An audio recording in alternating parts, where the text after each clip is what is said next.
As always, I want to thank everybody for coming out this evening. And as I typically do, I'll give you a update of where we are.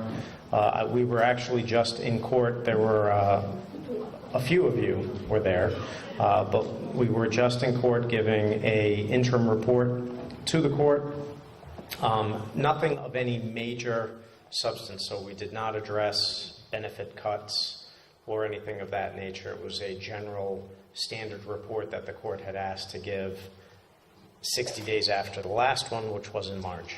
To hit the highlights for you, I have, in addition to doing everything that we've been doing, the investigation is coming to a close. We anticipate that lawsuits will be filed sometime in the next few weeks.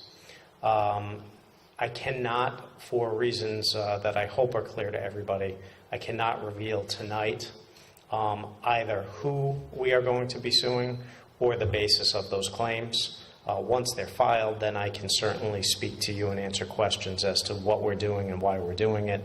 But until we actually file, I don't want to reveal the identity of any of the parties that we are suing or the ones that we're not suing. And I also do not want to reveal the basis by which we believe we have a claim that has potential recovery. So other than to let you know that the investigation is coming to a close and that litigation will be filed shortly, and also to let you know that it is likely we're going to be filing in both state and federal court. That's about all I can tell you on the litigation piece as of right now. I could also tell you that I continued discussions with the Pension Benefit Guaranty Corporation. As I think you probably can imagine, with any governmental agency, things are not moving as quickly as I would like them to move, which probably is the same as you would like them to move.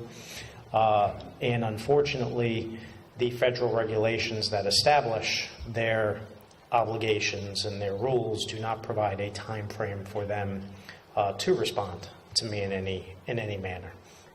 So we are going to put as much of our efforts and pressure as we can to pursue what we can control and continue to try to get the PBGC to respond to our inquiries, to provide us with any insight or positions that they may have regarding this plan and how they think it should be treated.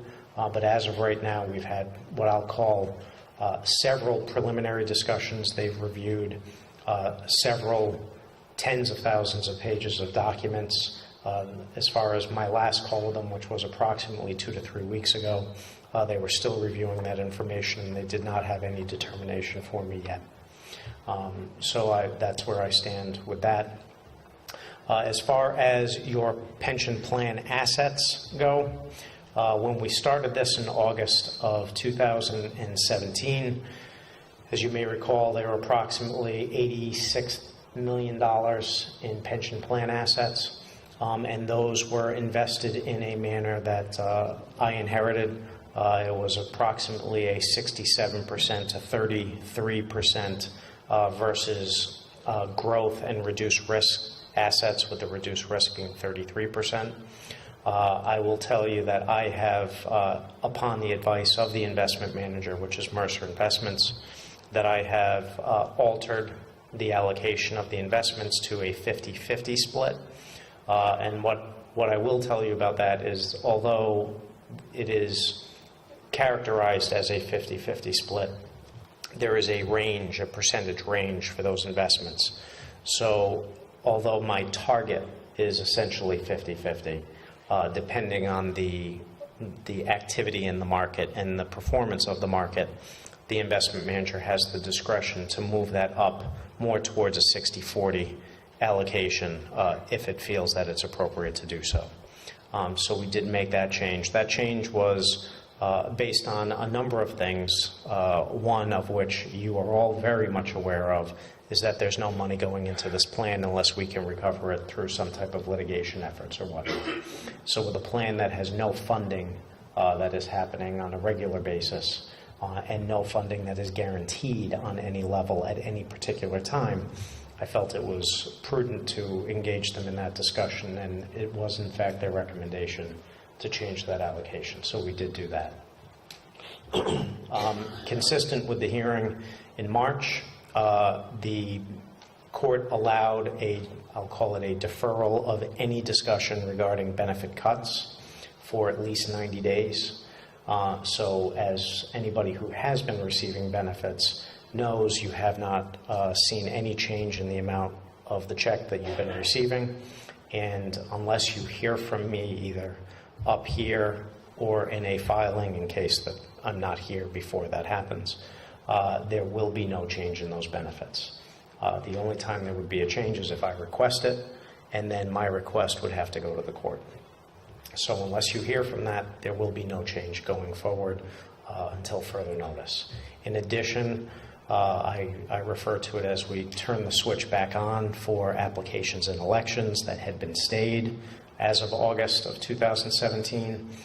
Those are all being processed. I think as of the hearing in March, we had about 143 applications and elections that were filed but were held. Those are being processed right now. It's my understanding that the typical time frame for the benefits administrator was about 4 weeks to get an application processed because of the volume. That time frame has moved up to about 8 to 10 weeks, but I am told that they are quickly getting through them, and that they anticipate by sometime this month that they will be, in essence, caught up, and that any applications that are issued subsequent to getting caught up will be back to that original 3 to 4 week time frame. Beyond that, that's essentially the update that I gave to the court. I let the court know that we continue to do this on a monthly basis. I continue to meet with the advisory committee. I think we have a meeting this week, scheduled this week with the advisory committee. It would have actually been last week, but I had to cancel. So we are still moving forward. I am still looking at all options because we don't know what is going to happen. As I've said to you before, litigation is a quirky thing. One, it takes a long time. And two, you never know what's going to happen in litigation and which direction it's going to go in. But I will tell you that the recommendation from special counsel is that there are targets, and that he does believe that there is a potential for recovery as a result of pursuing those targets. Again, I just can't tell you who, how much, or what theories we're going on, but we are going to be filing lawsuits. The one thing, too, that I know some people have mentioned to me tonight, and I've had discussions with, there's some legislation going through the House and the Senate right now, which is, it's a joint tortfeasor legislation. Similar legislation was passed in connection with 38 Studios and the Station nightclub fire. And in essence, what it is, it's legislation which allows me as the receiver to settle with certain plaintiffs without impacting the lawsuits with other plaintiffs. Without that legislation, you can't settle with one without settling with everybody. Under the legislation, you can settle with one and it does not affect the liability of the other parties. That's in essence what it is. My understanding as far as the legislation, there are obviously two houses. Each house, the Senate and the House of Representatives, have their own version of the bill. They then seek passage in their own chamber, and then it has to go to the other chamber for approval. And to the extent that there are differences, that's when they kind of balance out the language so that they're consistent. My understanding as of Friday is that the Senate version has passed the Senate and is over on the House side, but has not yet been acted upon, and that the House version is still pending decision by the House side and has not yet been transmitted over to the Senate. I had a discussion with the House Majority Leader on Friday, and his suggestion was that I send a letter to the Senate President and the Speaker just thanking them for sponsoring the legislation and impressing upon them how critical it is that it get passed before the end of this session. because the last thing that I want is that this legislation does not get passed before we initiate the lawsuits, because then if somebody wants to settle with us, we will have to wait until the legislation is passed, or, like I said, we'll have to get everybody to agree. So the legislation, for my position, is critical to what we are trying to do on the litigation side, because it's going to allow us to deal with each plaintiff and their own liability, and give us the best opportunity to settle with those parties that can settle if that's reasonable, and then pursue against those that are either unwilling to or not presenting us with something that we believe is a worthwhile settlement. With that, as I typically do, that is my summary, and now I will open the floor to anybody who has any questions. Just again reminding you that I can answer questions on litigation at a very, very general level. I cannot get into specifics. Does anybody have any questions? Marilyn, I knew somebody had to have one question. You guys aren't going to make this drive out here all the way just to hear me talk for 5 to 10 minutes. No way. No, I wasn't going to let you get away. No, I know. Two things, Steve. First of all, would it help if we put pressure on our senators and representatives about these bills? Do you have the numbers of the bills, the Senate and House numbers? I actually have them on my computer at the office, Okay. not right here, however. I can look them up on my phone. Okay. And if I can get them before we leave tonight, I will let you know. Otherwise, I'll have Julie post them to the website Great. tomorrow. So if you can go on the website, they'll be in the information section. Great. And yes, it would be helpful. Okay. Any time that our legislators hear from their constituents, that lets them know that there are a lot of people out there that have an interest in this, and it puts the pressure on them to move it a little more quickly. Good. Another question I have, I was not at the court hearing last week, but I noticed. rumor has it, you know I wasn't, right? Yeah, I know. Rumor has it, or I have heard, that the judge was upset that there were only 8 pensioners in the room. No, he was not upset. Thank you. He noted that the courtroom was not as full as it typically was, but it was an observation, not a commentary. Okay. I think, and I stated from the podium to the court that we continue to do this. We continue to update the website on a regular basis, and that my hope is that the lower level of attendance, both at court as well as these meetings, is a result of the fact that we are providing as much information to everybody, because these also go up as a video on the website that can be accessed. Right. So I think it's a combination between, hopefully the reason why is because people feel informed and they don't feel like they have to go to court just to get the information, because they'll get it anyway. And two, quite frankly, with that hearing being what I will consider in my world to be just a standard report. There wasn't anything of moment to be discussed.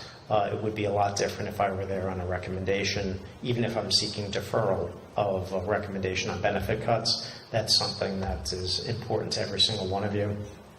What I do on a day-to-day basis, you kind of hear it, know it, and see it through the filings and things like that, Right. so that's a little less important. Okay, so it wasn't something that he thought that we had lost interest? Not at all. Okay. Not at all. All right, that's what, okay, thanks. All right.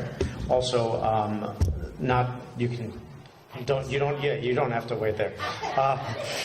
One thing actually, Marilyn getting up reminded me, is because Marilyn showed me Senator DuPont, which for everybody in this room, it's a little bit more of the closing the barn gate after the horses have run out. But Senator DuPont from East Providence has introduced legislation which will require the state treasurer to review pension plans in any hospital transaction in the future, so that it's not the Attorney General's office that's responsible for that, or at least not only the Attorney General's office that's responsible for it. I also know, I've spoken to Senator DuPont. I don't know if it's been introduced yet, but I do believe that he is also in the process of putting together legislation, or has, and it just hasn't been heard yet, to require pension plans that are not subject to ERISA similar to this one that had been treated as a church plan, to, although they're not required to report certain things under federal law, to make it so that under state law, those entities still have to do certain reports and have minimum contributions and things like that. I don't know what the status of that is, but I do know that I've had the discussions on both with him. So that's some other legislation. Again, closing the barn gate after the horses have run out for you, but at least it's people taking notice that was a problem, there was a hole, and it needs to be fixed so this doesn't ever happen again. Sure. Sorry. That's quite all right. I just waited until you finished that. I have a question regarding PBGC Yes. and the lawsuits. Okay. So if PBGC picks up the pensions, makes a decision to fund the pensions at their current rate with the limitations that they might have, will the lawsuits continue? Well, that's, I'm going to give you a lawyer's answer on that. I thought that was one of those. Okay, so the lawyer's answer is maybe. And the reason why it's a maybe is because if the PBGC picks up the plan, and again, I do not know if they will pick up the plan in accordance with their standard requirements, because this has been a church plan for so many years, or at least designated as one, that there have been no premiums paid. So I don't know if there's an exception or some type of a reduced obligation. But let's assume they take over the plan in the ordinary course under the typical requirements that they would normally have. Then what would happen is that they would also take all the rights to pursue whatever claims exist against any party. So in essence, they would come in and they would say, okay, St. Joe's Pension Plan, we are going to pick up the pension obligations for all of you up to $65,000 per person per year. In order to try to recoup some of that money back for us, we now have the right to pursue any party that we think has liability for why this pension plan failed. So it would be up to them to decide whether or not they were going to continue in a lawsuit if we've already initiated it and they wanted to continue pursuing it. And that's basically part of the question, because we could both be going after the same people. That's correct. And so would the potential of PBGC taking over the pensions help expedite, especially in the federal court level, any of those lawsuits? Most likely not, because those parties are going to, if they're going to fight about the ability to, or the liability to have to pay any money, they're going to fight us just as hard as they're going to fight the PBGC. They're not going to be more willing to pay money over to, actually, I would hope that they'd be more willing to pay over money to us right now, because they're looking at each one of you. Whereas if the PBGC comes in, you've been made whole, Yep. and now they're looking into the eyes of the PBGC, which are a little less sympathetic. It's one of those things where it's a good thing for you if the PBGC were to come in and do their typical takeover on what their obligations are under a typical takeover. But then it would be up to them as to whether or not they thought that the fight, and it also depends on how far along we are. There may be more incentive to continue it if we're further along in our litigation than not, because they have to worry about the cost and expense of funding that litigation and taking the risk that they may not be successful. Thank you. You're welcome. Any other questions? There's got to be at least one more. John, no question? I was kidding. I don't want to. No. Any other questions? Yes. We all want to just thank you for being so organized in every possible way. It's my pleasure. I only hope I can do something.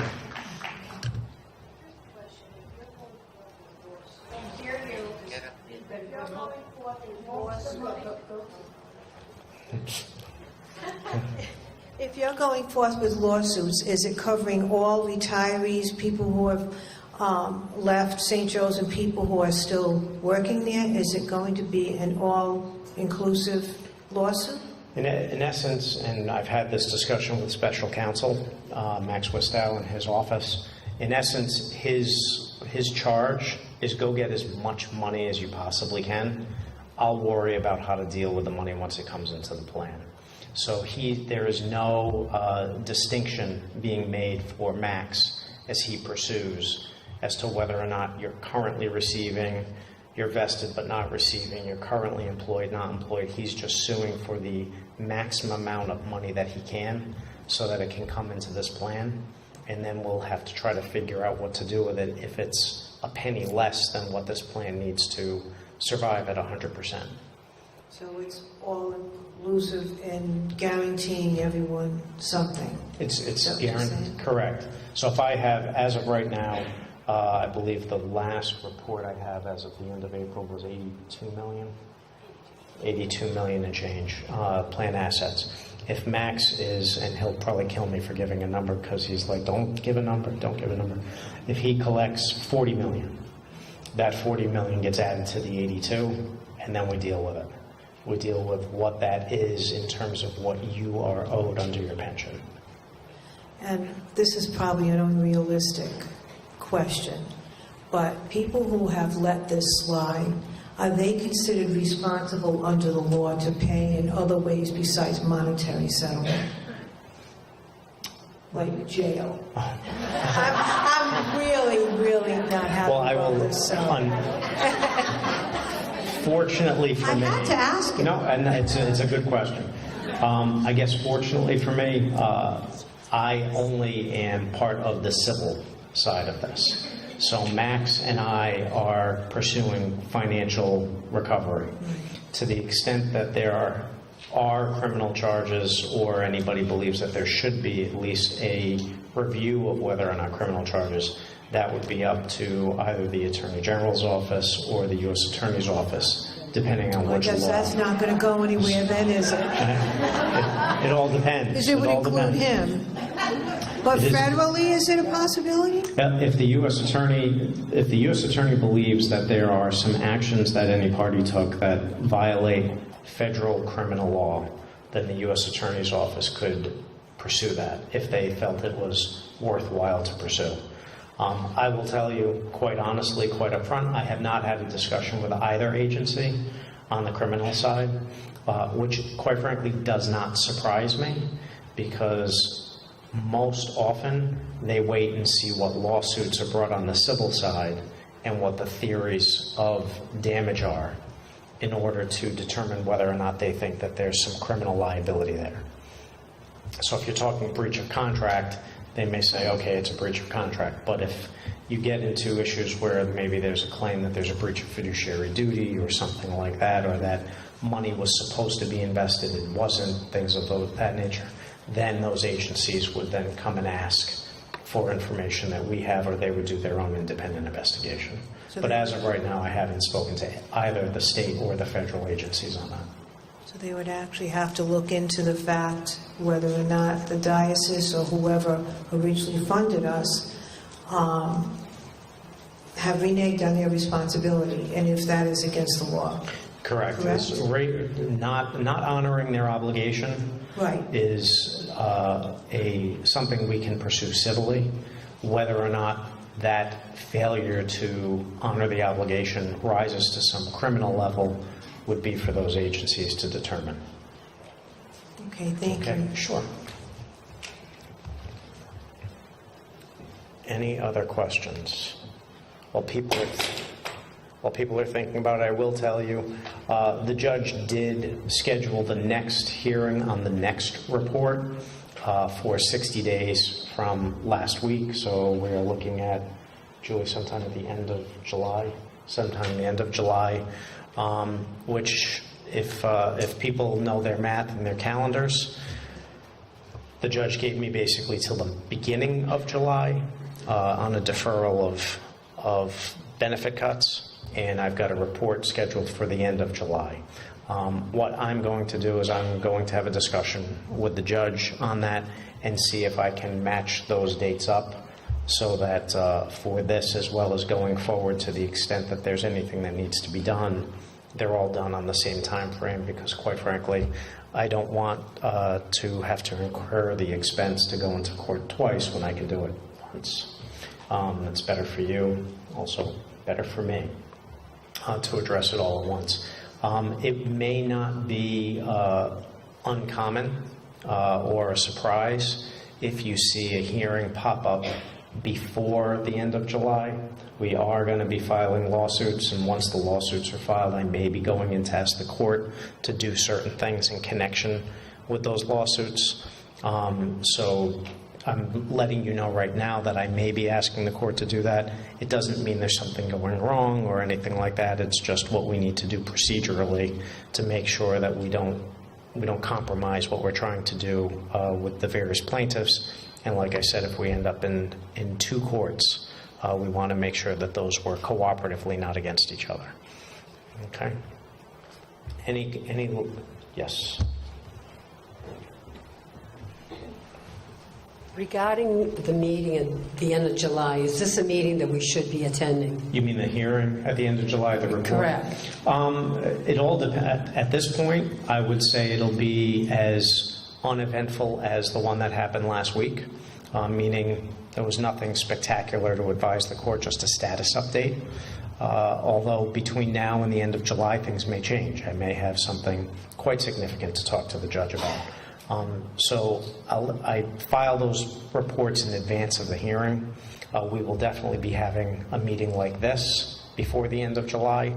So I'll be able to, not only will we be able to read the report and see if there's something of significance in there, but it's likely that you and I will be in this room together at least 2 to 3 weeks before that hearing. So I'll be able to let you know if there's anything that I'm anticipating as a of moment issue to be brought to the judge's attention. And also regarding our pension, it's not being changed until September, It's not being changed as of right now. The court has extended my ability to recommend a change to the beginning of July. As I just said, I'm going to ask the court to put that time frame on par with the reporting time frame. So I may ask the judge without a hearing, although it would be something that's filed, to defer it another 30 days if I don't feel that it's necessary to go in on a formal hearing for that. But that'll be up to the court as to whether or not he wants me to do it formally or informally. But as of right now, I have not filed anything, and I don't anticipate filing anything before the beginning of July asking for a modification of benefits. so we're assured normal pension until... No, you're short of pension, no cut. No cut, excuse me. Don't scare everybody here.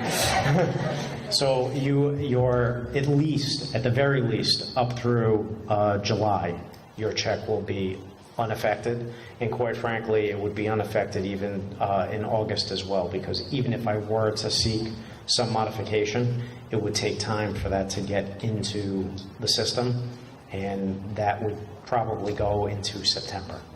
So it's... Yeah, because you had mentioned something about September before. Correct. I just wanted to straighten it out. So, but as of right, I would tell you, as I stand here right now, if I had any anticipation of going into the court and asking for a benefit cut, I do not, as I sit here today, have any intention to ask the court for a benefit cut by July 1st, 2nd, 3rd, 4th, anything like that.